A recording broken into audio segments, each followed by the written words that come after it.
La yadani li ahadin biqitalihim. Nabi kata tak ada pasukan boleh mengalahkan mereka. Punya banyak, punya ganas. Macam mana tuan? Bayang. Akhirnya yang membunuh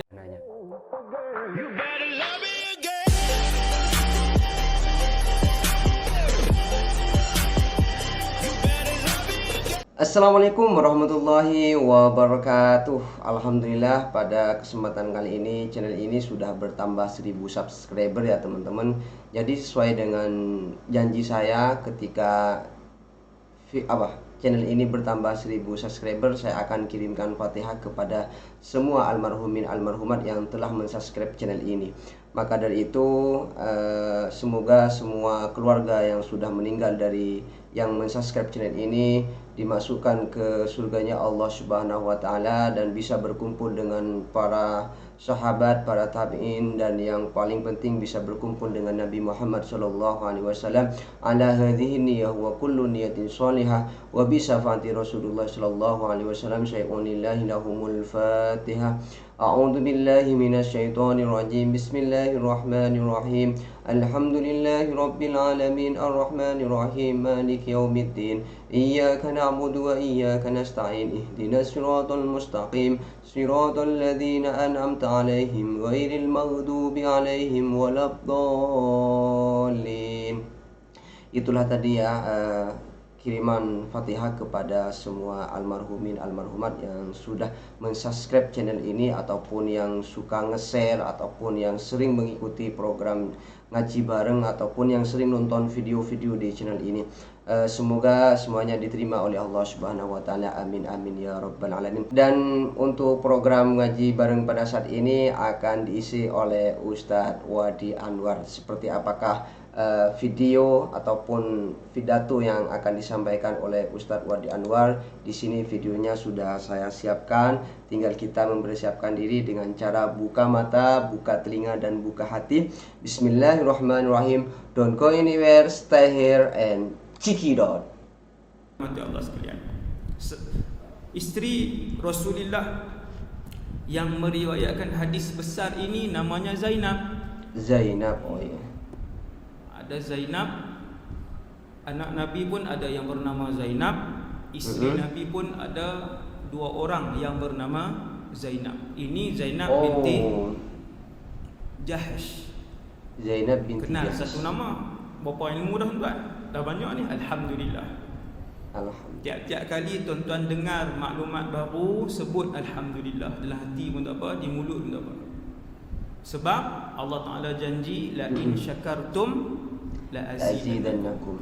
Alhamdulillah. Kamu syukur dapat ilmu baru, aku tambah 10 ilmu baru yang lain. Masya-Allah. Subhanallah. Pada suatu hari, isteri Nabi ni yang kita tak kenal ni, yang kita kenal Aisyah, Hafsah, itu terkenal. Benar. Sebut Aisyah, Saudah binti Siti Zam'ah, Khadijah, lagi tak kenal. Isteri Nabi, isteri kedua Rasulullah selepas Khadijah. Zainab binti Jahash juga salah seorang isteri Rasulullah. Dia riwayatkan, dia kata satu hari Rasulullah masuk dalam keadaan yang cemas. Nabi masuk dalam rumah ke bilik-bilik lah, mana ada rumah, no? Yeah. Yang pergi umrah Masjid An-Nabawi itu tanya mutawif,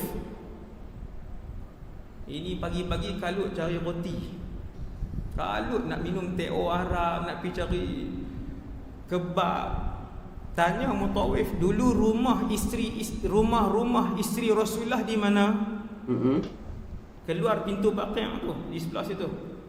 Bilik saja tuan, hanya bilik sehingga Nabi wafat. Kamar ya, bilik ya. Allah. Bukan rumah 3 bilik, 1 bilik air, 4 bilik, 2 bilik air, 1 bilik aja setiap orang isteri. Sederhana ya.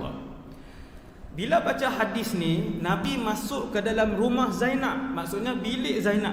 Hari itu giliran Rasulullah untuk berada di rumah Zainab binti Jahash. Nampak? Kita faham lagi hadis Zainab binti Jahash ya. Kita baca hadis ni, Nabi kalut-kalut, masuk dalam keadaan yang takut, masuk dalam keadaan yang kalut, masuk dalam keadaan yang cemas. Nabi masuk rumah siapa? Rumah Zainab binti Jahash. Orang yang belajar hadis dia tahu dah, oh maksudnya hari itu giliran Nabi di rumah Sayyidatuna Zainab. 2. Kemudian dalam keadaan yang takut, dalam keadaan yang cemas, Nabi pun sebut la ilaha illallah wailul lil arab min syarrin qad iqtarab. Nabi kata hancur binasalah orang Arab. Bukan Allah. Nabi doa. Nabi nak sebut keluhan. Nabi kata hancur binasalah orang Arab. Kata para ulama, bila Nabi sebut hancur binasa orang Arab, termasuk semua orang Islam yang lain dalam keadaan getir. Semua orang Islam yang lain dalam keadaan getir. Kenapa ya Rasulullah? Kerana satu malapetaka kejahatan yang sudah hampir menerima mereka, menimpa mereka. Apakah kejahatan tersebut? Nabi pun sebut pada hari ini, tuan-tuan, hari itu bila? Zaman Rasulullah tu 1400 tahun yang lalu, lebih kurang. Sebab nak kira dengan tepat susahlah. Tuan-tuan, kena tahu hadis ni diriwayatkan pada tahun berapa hijrah. Jenuh cari ya. Kan? Jenuh cari. Jadi Nabi pun sebut, Nabi kata umat bangsa Arab ni dalam keadaan yang celaka yang besar yang akan menimpa, kerana pada hari ini telah terbuka dari dinding Ya'juj dan Ma'juj seperti ini. Dan baginda menemukan hujung ibu jari dan hujung jari yang sebelahnya dari telunjuk, yang dengan itu baginda mengisyaratkan seperti bundaran. Nabi buat macam ni. Nabi kita habis orang Arab, hancurlah orang Arab, kata Rasulullah. Sebab hari ini telah dibuka tembok besi yang dibina oleh Zulqarnain. Ini bahasa yang mudahnya. Kalau baca sendiri, seumur hidup tak pernah jumpa hadis ni, baca sendiri tak faham. Tuan-tuan. Tapi bila Nabi sebut walaupun ringkas macam tu, para sahabat dah boleh faham. Kerana bukanlah itu satu-satunya hadis yang Nabi bercakap tentang Ya'juj wa Ma'juj. Ada berpuluh-puluh hadis lain Nabi bercakap tentang Ya'juj wa Ma'juj. Maka dengan itu bila Nabi sebut hadis ni walaupun ringkas, Nabi kata habis hancurlah orang Arab, kerana hari ini lubang tembok itu telah pun dibuat lubang sebesar ini. Nabi sebut, Nabi tunjuk dengan jari dia kepada Zainab binti Jahash. Sayyidah Zainab tengok Nabi, keadaan Nabi tunjuk begitu. Lalu bertanya, iaitu Sayyidatuna Zainab tanya, ya Rasulullah, apakah kami akan binasa sedangkan di kalangan kami masih ada orang-orang yang saleh? Lalu Nabi sallallahu alaihi wasallam menjawab, ya, jika kejahatan sudah terlalu banyak, majoriti. Inna lillahi wa inna ilaihi raji'un. Yang pertama, Nabi masuk bagi tahu kepada Zainab, adakah berita tersebut hanya untuk Zainab binti Jahash radhiyallahu anha sahaja? Ini yang pertama sahabat ulama bahas. Jawapannya, berita ini untuk seluruh umat Nabi Muhammad sallallahu alaihi wasallam. Satu. Yang kedua, seandainya Zainab binti Jahash ini tidak memiliki kecerdikan yang tinggi, isteri Nabi ini, adakah hadis ni akan diingati oleh dia ataupun dilupakan? Jawapan dia, lupa. Maka sahabat-sahabat yang bijak, sahabat-sahabat yang cerdik, sahabat-sahabat yang genius, mereka menghafal hadis-hadis Nabi selepas kewafatan Rasulullah. Mereka ingat hadis tersebut dan kemudian mengajarkannya kepada tabi'in. Waktu Nabi hidup, Nabi larang untuk ditulis serentak Al-Quran dan hadis. Yang Nabi benarkan hanya ditulis Quran. Bila turun wahyu, Nabi panggil penulis-penulis Quran seperti Ubay bin Ka'ab, seperti Zaid bin Thabit, seperti Ali bin Abi Talib, seperti Muawiyah bin Abi Sufyan, datang ke sini penulis-penulis Quran. Hadis jangan dicatat lagi. Maknanya yang membawa kepada kita sehingga malam ini kita ada ratusan ribu hadis Rasulullah. Siapa yang menghafal? Sahabat radhiyallahu anhum. Hebat sahabat. Bukan sahaja banyak ibadah mereka, tetapi juga bijak otak mereka. Adakah semua sahabat menghafal? Tidak. Sebahagian sahabat tidak mampu menghafaz hadis. Allah. Maka kata Sayyiduna Hudzaifah ibnul Yaman, apabila Nabi sebutkan kadangkala hadis yang panjang, pernah Nabi berkhutbah sehingga sampai waktu zuhur, berhenti sembahyang zuhur, habis sembahyang zuhur Nabi sambung khutbah, sehingga hampir waktu asar Nabi turun solat asar dengan sahabat, habis solat asar Nabi sambung khutbah. Kata Sayyidina Hudzaifah, a'lamuna ahfazuna. Orang yang paling alim di kalangan kami ialah orang yang paling kuat ingatannya. Ini tajuk lain lah ni. Yang tu perbahasan mustalah dah tu. Yang tu perbahasan mustalahul hadis. Saya tersilap lah masuk kan. Ustaz Wadi, kita nak urai iaitu yang kedua, Allah tunjukkan kepada Nabi antara satu daripada 1000 mukjizat Rasulullah. Banyak mukjizat Nabi. Apa antara mukjizat Nabi? Antara mukjizat Nabi, Allah tunjuk kepada Nabi tembok yang dibina oleh Zulkarnain radhiyallahu anhu. Satu hari dulu depan mata Nabi, dan tembok itu sedang dilubangkan. Tuan-tuan, Nabi duduk begini, Nabi nampak tembok tu. Allah. Duduk Muka syafa ya. Kadang-kala dalam mimpi, dan banyak kali ketika Nabi sedang jaga macam ni, Nabi tengok. Nabi pernah dalam keadaan jaga begini, Nabi tengok syurga depan mata begini, macam tu. Allah. Subhanallah. Yang ni Nabi nampak apa? Nampak tuan-tuan? Antara satu daripada 1000 mukjizat. Tuan-tuan kena beli buku 1000 mukjizat Rasulullah. Malam ni kita tahu 16 je mukjizat Nabi, 16. Malam ni kita hanya tahu 12 mukjizat Rasulullah. Paling banyak 31 contoh lah. Tuan-tuan, ada 1000. Punya banyak. Ini antara mukjizat Nabi. Allah tunjuk tembok itu di depan Nabi, dan dia sedang berlubang. Tembok itu sedang dilubangkan oleh Ya'juj wa Ma'juj, yang bilangan mereka ramai. Kenapa sejak ribuan tahun tembok itu tidak lagi berjaya ditembusi? Kalau cerita Ya'juj Ma'juj pula kan, lagi lama. Ya'juj Ma'juj ni orang, hari tu dia buat seminar. Saya salah seorang pembentang atas kerja 7 jam. Seminar tu 7 jam. Saya bentang sekejap, sejam setengah. Bilangan mereka sangatlah ramai. Iaitu kalaulah Ya'juj Ma'juj ni lintas satu tasik, Nabi sebut tasik Tabariyah, yang kedalaman sebahagiannya mencecah 40 hingga 60 meter. Tuan boleh Google 40 meter, punyalah dalam. Tuan-tuan, 40 meter. Ini baru berapa ni? 20 dalam. Luas, lebar dia berpuluh-puluh kilometer, panjang dia pun berpuluh-puluh kilometer. Seandainya tentera Ya'juj wa Ma'juj lalu di tasik ini, kata Rasulullah, mereka akan minum air dari tasik ini sehingga kering.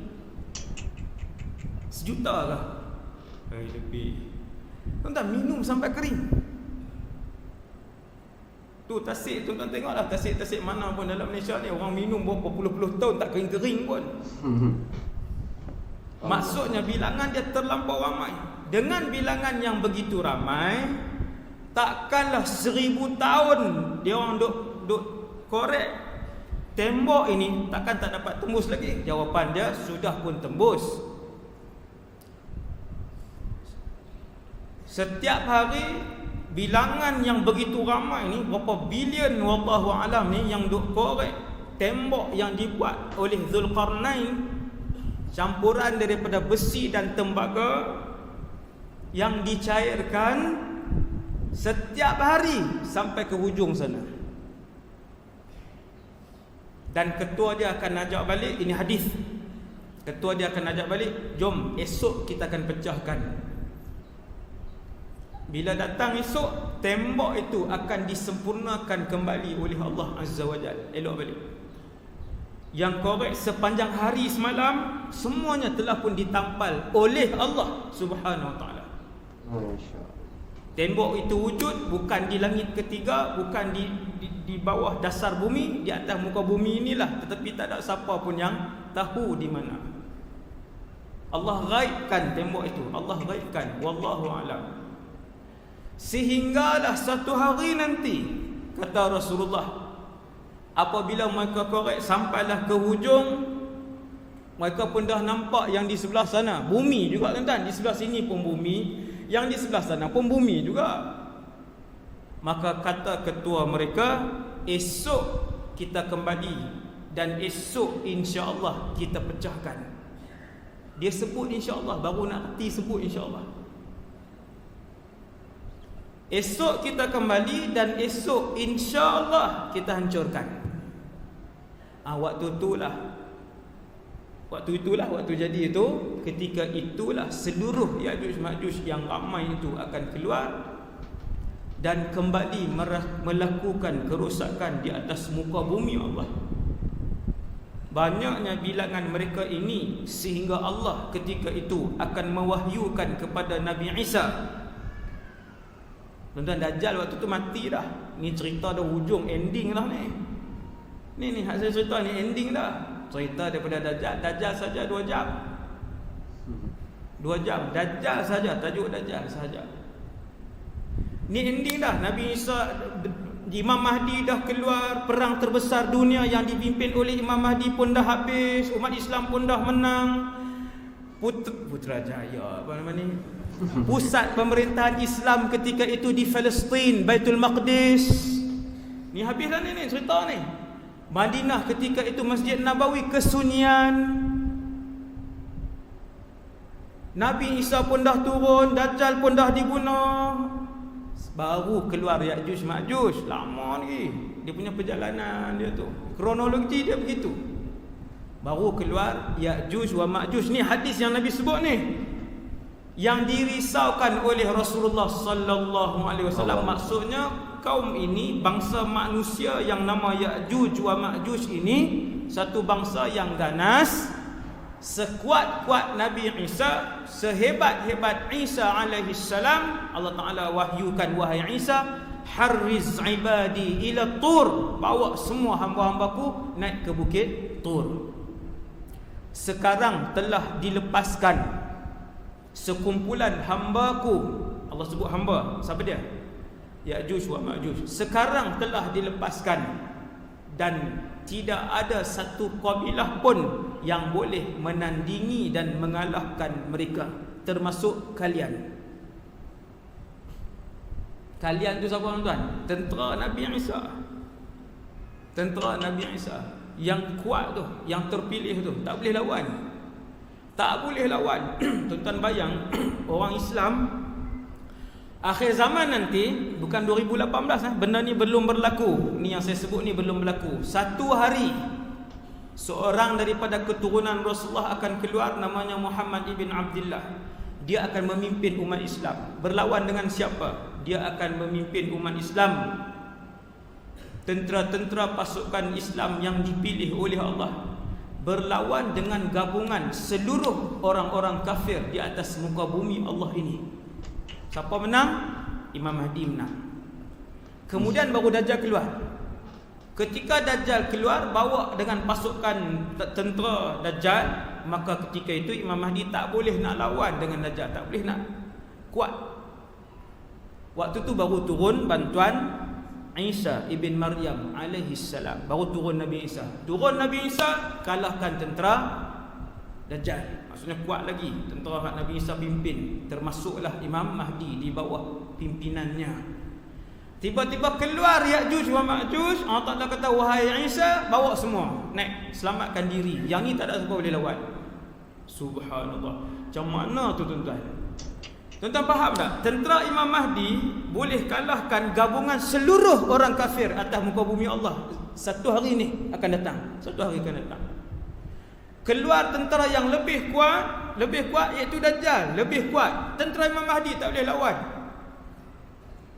Turun Nabi Isa, bentuk balik pasukan, lawan dengan tentera Dajjal, kalah tentera Dajjal. Keluar satu pasukan yang lebih kuat, Ya'juj wa Ma'juj.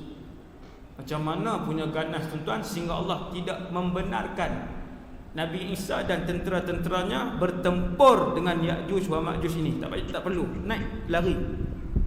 Selamatkan diri kamu. La yadani li ahadin biqitalihim. Hadis ni, la yadani li ahadin biqitalihim, kata Rasulullah, tidak ada satu pasukan pun yang boleh mengalahkan mereka.